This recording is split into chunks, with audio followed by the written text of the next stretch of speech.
నాగార్జున వాస్తు YouTube channel ప్రేక్షకులకు స్వాగతం సుస్వాగతం. ఓం శ్రీ మహాగణాధిపతయే నమః. ఓం క్లీం కృష్ణాయ జగద్గురవే నమః. ఈరోజు మీకు నేను సింహద్వారము గోడలలో ఏ విధముగా పెట్టుకోవాలో వివరంగా తెలియజేస్తాను. సింహద్వారం అంటే తూర్పు ముఖ సింహద్వారము, దక్షిణముఖ సింహద్వారము, పడమరముఖ సింహద్వారము, ఉత్తరముఖ సింహద్వారము.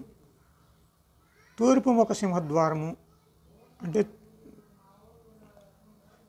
ఈస్ట్ ఫేసింగ్ అన్నమాట.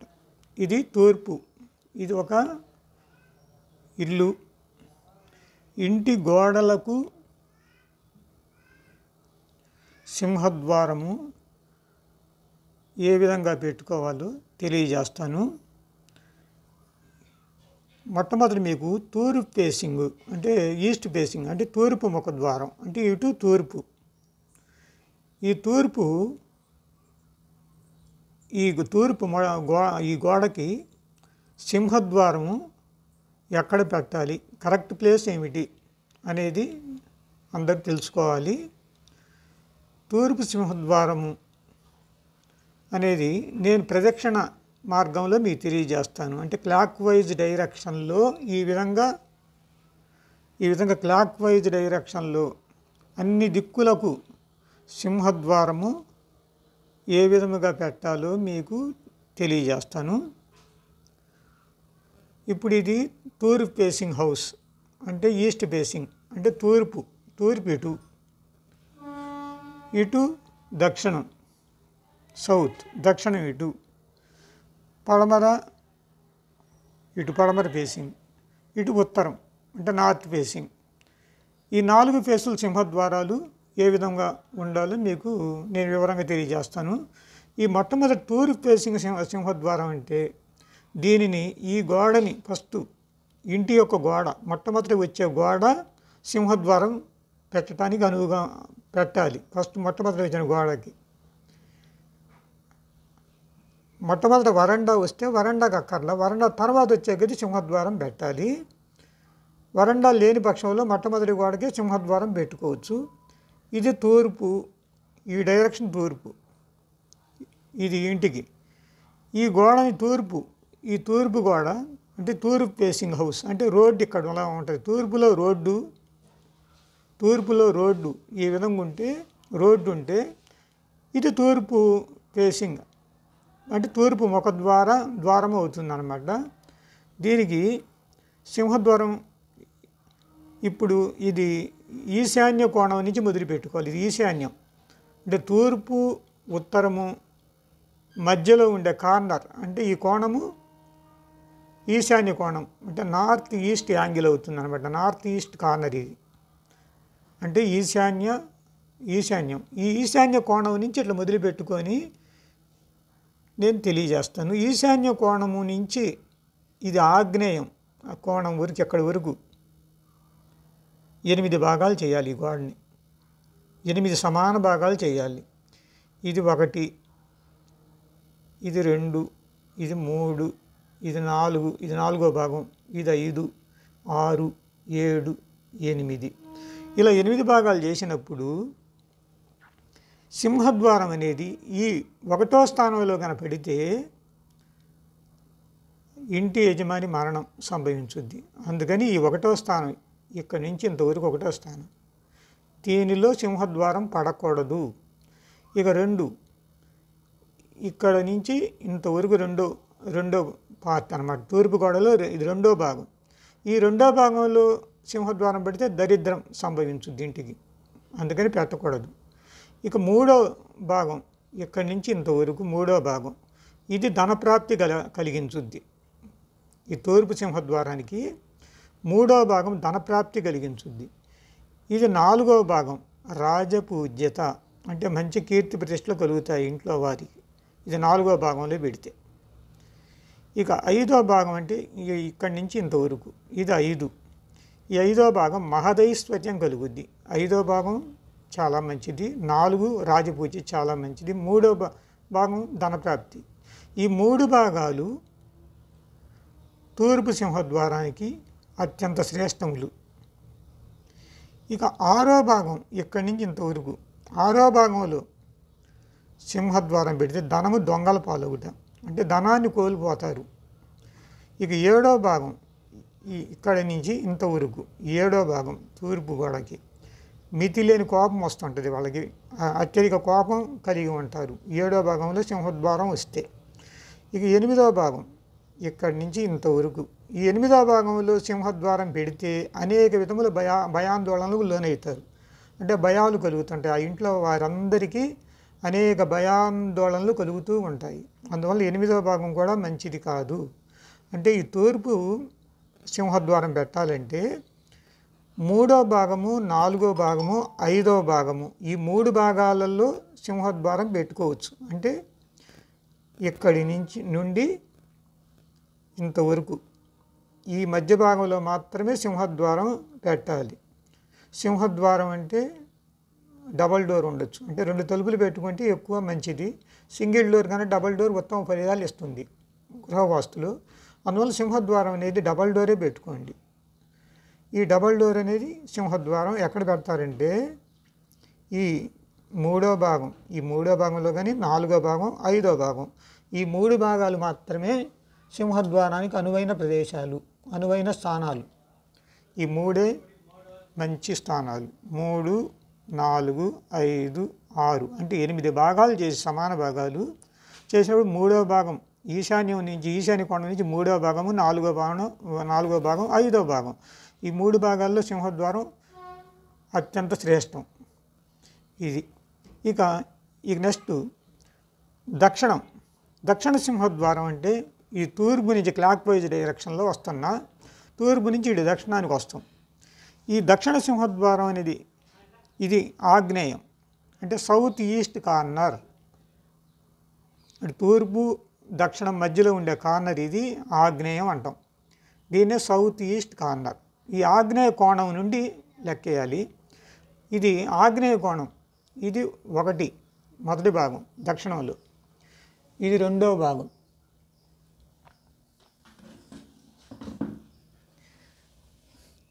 ఇది 1, ఇది 2, ఇది 3వ భాగం, ఇది 4, 5, 6, 7, 8 ఈ గోడని దక్షిణం గోడని అంటే దక్షిణ సింహద్వారం అంటే దక్షిణ ముఖ ద్వారం, అంటే సౌత్ ఫేసింగ్ కార్నర్ అన్నమాట. ఇది ఈ సౌత్ ఫేసింగ్ హౌస్లో ఏ విధంగా సింహద్వారం పెట్టాలంటే మొట్టమొదట ఇది 1వ భాగం, ఇది 8 భాగాలు సమాన భాగం చేసే దక్షిణం గోడని ఈ మొట్టమొదటి ఇది 1వ భాగంలో సింహద్వారం పెడితే మరణం సంభవించుద్ది, ఆగ్నేయం నుండి మొదలన్నమాట. ఇక 2వ భాగం ఇక్కడి నుండి ఇంతవరకు ఈ 2వ భాగం కారాగార వాసం ప్రాప్తించుద్ది, ఇది మంచిది కాదు.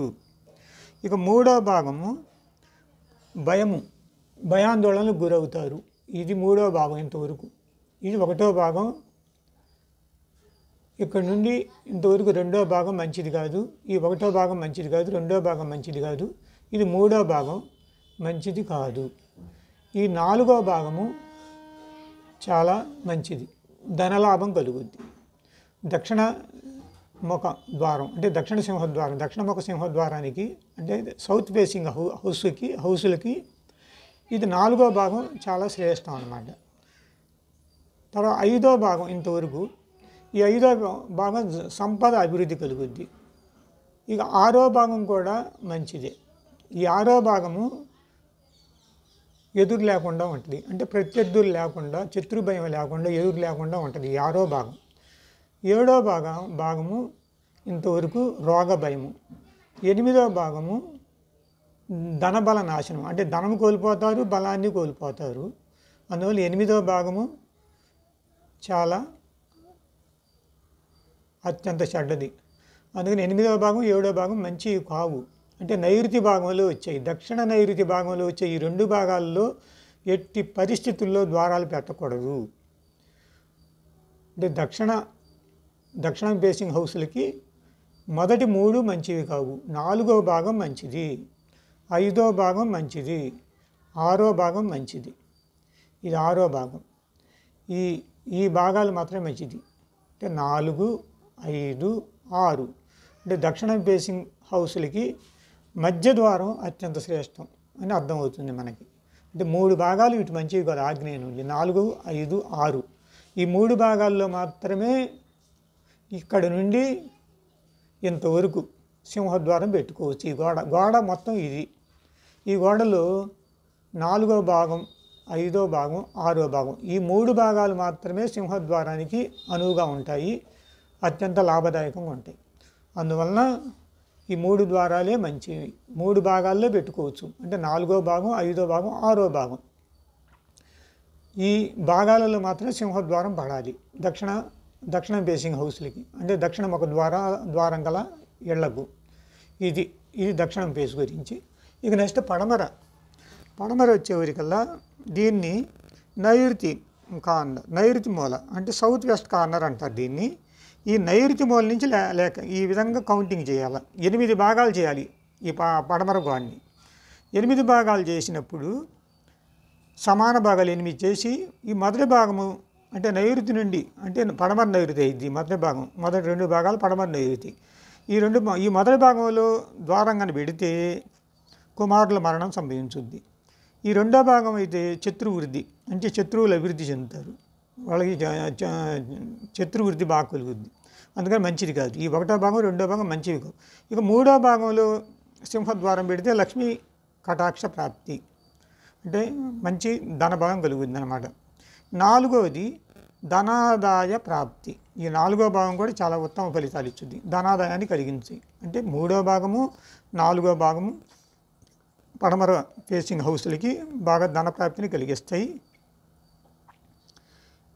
ఇక 5వ భాగం ఇక్కడి నుంచి ఎంతవరకు 5వ భాగం ఇది సౌభాగ్యాన్ని కలిగించుద్ది. 6వ భాగము తీవ్ర దారిద్ర్యం. 7వ భాగం దుఃఖాన్ని కలిగించుద్ది. 8వ భాగము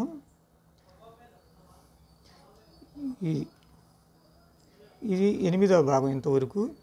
8వ భాగం ఇక్కడ నుండి 8వ భాగం అమిత శోకం అంటే అమిత దుఃఖం కలిగించుద్ది. అందువల్ల పడమర ఫేసింగ్ హౌస్లకి అంటే పడమర ముఖ ద్వారాల ఇళ్ళకి సింహద్వారము ఇటు పడమర నైరుతిలో 2 భాగాల్లో ఎట్టి పరిస్థితుల్లో పెట్టకూడదు. 8 భాగాలు చేసాం కదా ఈ గోడని, సమాన భాగాలు 8 చేసాం. మొదటి 2 భాగాల్లో పడమర నైరుతి అంటే ఈ 1వ భాగం 2వ భాగం మంచివి కావు. 3వ భాగము 4వ భాగం 5వ భాగం ఇవి అత్యంత శ్రేష్టం. ఇక 6వ భాగం తీవ్ర దారిద్ర్యం కలిగించుద్ది. 7వ భాగం దుఃఖం కలిగించుద్ది. 8వ భాగం అమిత శోకం అంటే అమిత దుఃఖం కలిగించుద్ది. అంటే ఇవి మంచివి కావు. 8 మరీ అతి నీచం 8వ భాగం. ఇలా మూలలు వచ్చేవారు అతి నీచం అన్నమాట. ఇటు అతి నీచం, కుమారుల మరణం సంభవించుద్ది 1వ భాగం. అందుకని పడమర మధ్య ద్వారమే అత్యంత శ్రేష్టం. పడమర వైపు అంటే 5వ భాగం కానీ 4వ భాగం 3వ భాగం అంటే ఇటు నుంచి క్లాక్ వైజ్ డైరెక్షన్లో ఇది 3వ భాగం 4వ భాగం 5వ భాగం పడమర ఫేసింగ్ సింహద్వారం పెట్టుకుంటానికి చాలా అనువుగా ఉంటుంది, చాలా మంచిది అన్నమాట. ఈ విధంగా పడమర ఫేసింగ్ హౌస్లకి సింహద్వారం పెట్టుకోవాలి. ఇక ఉత్తర ఫేసింగ్ అంటే నార్త్ ఫేసింగ్ హౌస్లకి అంటే ఉత్తర ముఖ ద్వారం ఇళ్ళకి సింహద్వారం ఏ విధంగా పెట్టాలంటే ఇది వాయువ్య భాగం నార్త్ వెస్ట్ కార్నర్. ఈ వాయువ్య భాగం అంటే వాయువ్య కోణం ఇది. ఈ వాయువ్య కోణం నుంచి మొదటిది ఇది 1వ భాగం. ఇక్కడ కానీ సింహద్వారం ఈ 8 భాగాలు చేసాం. ఈ ఉత్తరం గోడని 8 భాగాలు సమాన భాగాలు చేసినప్పుడు ఇది మొదటి భాగం, ఇది 2వ భాగం, ఇది 3, ఇంతవరకు 4వ భాగం. ఇది 4వ భాగం, ఇది 5, ఇది 6, 7, 8 భాగాలు. 8 భాగాల్లో ఈ మొదటి భాగంలో సింహద్వారం పెడితే వాయువ్యం అంటే ఉత్తర వాయువ్య భాగం అయింది. ఈ ఉత్తర వాయువ్య భాగంలో మొదటి భాగంలో కన్నా సింహద్వారం పెడితే పత్ని మరణం అంటే భార్య మరణం సంభవించుద్ది. ఇక 2వ భాగంలో కానీ సింహద్వారం పెడితే అంటే 8 భాగాలు చేసాం ఈ గోడని, ఉత్తరం గోడని. ఈ మొదటి భాగం పత్ని మరణం అంటే వాయువ్య భాగం, ఉత్తర వాయువ్యం ఇది ఉత్తర వాయువ్యం అయింది 2వ భాగం. ఇక్కడ ధన బల నాశనం, ధనము కోల్పోతారు, బలము కోల్పోతారు. ఈ 2వ భాగం మంచిది కాదు. ఉత్తర వాయువ్యం కూడా మంచిది కాదు. ఇక మూడవది కూడా మంచిది కాదు. మూడవ భాగంలో కన్నా సింహద్వారం పెడితే మృత్యువాత పడతారు, అంటే మృత్యు వాళ్ళని ఎప్పుడు వెన్నాడుతుంటుంది. ఇక నాలుగో భాగంలో సింహద్వారం పెడితే ధాన్య లాభం కలుగుద్ది, ఇది మంచిది నాలుగో భాగం ఉత్తరంలో. ఐదో భాగంలో సింహద్వారం పెడితే ధనప్రాప్తి కలుగుద్ది. ఇక ఆరో భాగంలో సింహద్వారం పెడితే ఐశ్వర్య అభివృద్ధి కలుగుద్ది. ఏడో భాగంలో సింహద్వారం పెడితే మహాభయము. ఎనిమిదో భాగంలో సింహద్వారం పెడితే వ్యాధిగ్రస్తులు అవుతారు, వ్యాధులు కలుగుతాయి, అంటే జబ్బులు వస్తాయి. అందువలన ఉత్తరం వైపు ఈశాన్యం నుండి మొదటి 3 భాగాలు, మొదటి 2 భాగాల్లో ఎట్టి పరిస్థితుల్లో సింహద్వారం పెట్టకూడదు. ఈ 3వ భాగంలో పెట్టుకోవచ్చు ఐశ్వర్య ప్రాప్తి, 4వ భాగం ధనప్రాప్తి. ఈ విధంగా ఇటు నుంచి లెక్కేసినప్పుడు ఇది 1వ భాగం మంచిది కాదు, వాయువు నుంచి 1వ భాగం పత్ని మరణం, 2వది ధనబల నాశనం, 3వ భాగంలో మృత్యువు వెంటాడుద్ది, 4వ భాగం ధాన్య లాభం, 5 ధనప్రాప్తి, 6 ఐశ్వర్య అభివృద్ధి, 7 మహాభయం, 8 వ్యాధిగ్రస్తులు అవుతారు. అందువలన ఉత్తరంలో ఎక్కడ పెట్టాలి? 4వ భాగము, 5వ భాగము, 6వ భాగము, ఈ 3 భాగాల్లో మాత్రమే సింహద్వారం రావాలి ఈ గోడలు. అంటే మొత్తం మీద అన్ని దిక్కుల్లో మనం ఆలోచిస్తే గోడలకు మధ్య భాగాల్లో సింహద్వారాలు అత్యంత శ్రేష్టాలని మనకు అర్థమవుతుంది. ఇవన్నీ నేను నారద సంహిత ఆధారంగా చేసుకొని మీకు తెలియజేశాను. శాస్త్ర ప్రమాణానుసారంగా నారద సంహిత ప్రకారం మీకు ఈ సింహద్వారం ఎలా పెట్టాలో తెలియజేశాను. ఈ విధంగా సింహద్వారాలు పెట్టుకుంటే చాలా మంచి ఫలితాలు కలుగుతాయి. ఈ వీడియో నచ్చినట్లయితే మీరు లైక్ చేయండి, మీ బంధుమిత్రులకి షేర్ చేయవచ్చు. సబ్స్క్రైబ్ చేయని వారు ఉంటే సబ్స్క్రైబ్ చేసుకోండి. ఇలాంటి మంచి విషయాలు మీకు ఇంకా ఎన్నో తెలియజేస్తాను. ఇంతటితో నేను ఈ వీడియో ముగిస్తున్నాను. ఓం తత్సత్.